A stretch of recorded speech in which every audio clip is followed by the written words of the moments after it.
Opa, e aí, tudo bem? Eu sou o Michel, faço ciência da computação. Esse vídeo é um projeto da faculdade. Caso você queira saber mais sobre ele, vou estar deixando um link na descrição e vai estar aparecendo um card aqui em cima para você ter acesso a ele. Então, nesse vídeo eu vou estar explicando, mostrando também, o que seria a estrutura sequencial. Bom, vamos entender o que é isso primeiro. Basicamente, é seguir uma certa hierarquia para executar um comando ou o código que você quiser. Como assim? Bom, é da mesma forma que a gente faz, por exemplo, a leitura. A gente lê o parágrafo de cima, vai lendo os versos de cima para baixo até chegar no final. Dessa mesma forma vai ser feito com o código. Ele vai fazer a leitura de cima para baixo. Ou seja, é preciso pensar logicamente o que deve ser feito antes para que eu consiga executar o que eu quero no código em si, certo? Porque eu não posso, por exemplo, chamar alguma coisa que não existe no código. Bom, e para estar demonstrando isso, eu vou estar utilizando o Portugal ou o português estruturado. E junto com esse vídeo, os outros demais vídeos também vão estar sendo em Portugal, mostrando os outros tópicos. E o último vídeo apenas que vai ser em Python, que é pra gente aplicar de forma prática e isso um pouquinho mais simples aí. Mas então vamos lá. Bom, mano, eu vou criar um novo arquivo aqui. Eu vou colocar como Java, mas não tem nada a ver, tá? É Portugal. O Portugal dá pra fazer no caderno também. Primeiro passo é escrever algoritmo. E depois a gente vai dar um nome para esse algoritmo. Vou colocar lá, Olá Mundo. É um nome normalmente que se coloca quando é o seu primeiro projeto. Aí você coloca var, que você vai declarar uma variável. Vou colocar aqui apenas teste.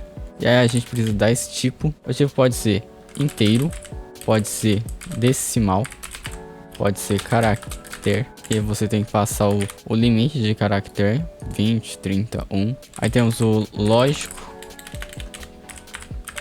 Por enquanto é só isso. Tem mais alguns, mas não tem muita relevância aqui no momento. Mas basicamente é isso. Então vou colocar aqui na verdade número. Vou colocar inteiro, certo? Com isso estamos declarando a variável número como inteiro. Inteiro basicamente seria o número que não tem quebra. Ele é inteiro, como por exemplo 5, 6, 7, 8, 9 e infinito. O que seria o número decimal? Seria o número quebrado, como por exemplo 5.5, 6.6 e aí vai. Após a gente declarar a quantidade que a gente quiser de variável, que seria basicamente uma embaixo da outra aqui, eu teria que ser declarando o tipo também. Se eu quiser declarar a mesma variável, quer dizer, o mesmo tipo de variável, posso colocar aqui com vírgula separando, tá? Mas o início é basicamente a partir daqui que vai começar o nosso código de verdade. Então tudo aqui acima é só para uma declaração. Após o início a gente temos dois comandos, o de entrada e o de saída. O que é o de entrada? É para o usuário escrever algo e o de saída é para o usuário ver algo. Ou seja, meio que a gente vai inverter essa lógica. Escreva é um comando de saída e leia é um comando de entrada, tá? Basicamente assim. Então eu vou colocar lá, escreva, digite um número, certo? Com isso vai aparecer na tela para o usuário, basicamente dessa forma aqui, ó. Digite um número, basicamente assim. Ele vai aparecer, mas para o cursor ficar piscando, a gente tem que passar o seguinte parágrafo. Leia, que é o comando de entrada, ou seja, aqui que vai chegar a resposta do usuário. E eu faço a minha variável número. Então vamos entender o que a gente fez aqui. Variável número é do tipo inteiro, então ela só vai aceitar realmente números inteiros, ou seja, se a pessoa digitar 2.3, 0, alguma coisa, vai quebrar, tá? Então tem que ser só o número inteiro para começar. Após eu ter o comando aqui de saída, escreva, vai aparecer para o usuário, digite um número. Após aparecer para o usuário, digite o número, ele vai ler sequencialmente, leia o número. Então nem vai dar tempo da pessoa perceber de que na verdade isso aqui é um comando de saída e isso aqui é outro de entrada. Ela vai pensar que é tudo um igual. Nas linguagens atualmente tem como você fazer isso de forma direta, né? Mas aqui é um Portugal, então é só pra gente entender. Após isso, olha só o que eu posso fazer. Eu posso colocar escreva o número digitado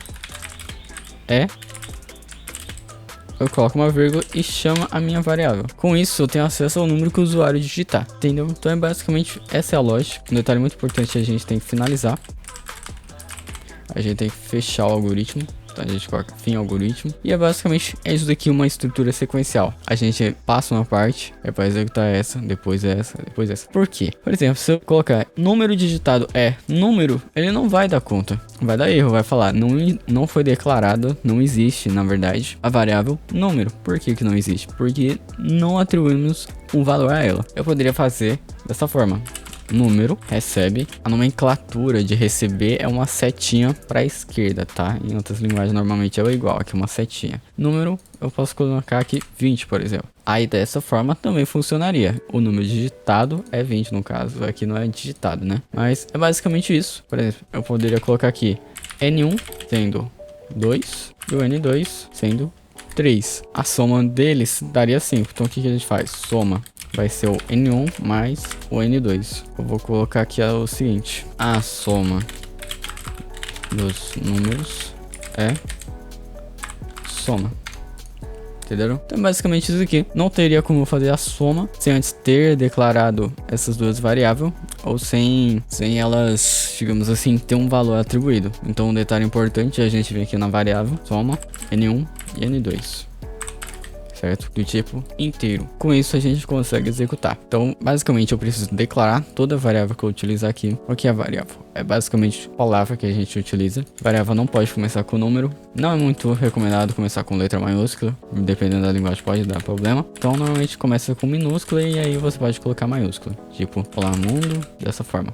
Não é muito recomendado começar a rolar mundo assim. Mas basicamente é isso. A gente atribui dois valores. E com esses dois valores a gente consegue calcular a soma. Dessa forma nós temos a interpretação correta feita pelo sistema. Bom, mano, basicamente é isso. Espero que vocês tenham gostado. Se gostaram, like, favorito, se inscreva no canal. Ativa o sininho, é extremamente importante para você estar recebendo a notificação de quando sair os novos lançamentos. É isso. Falou, tchau, fui.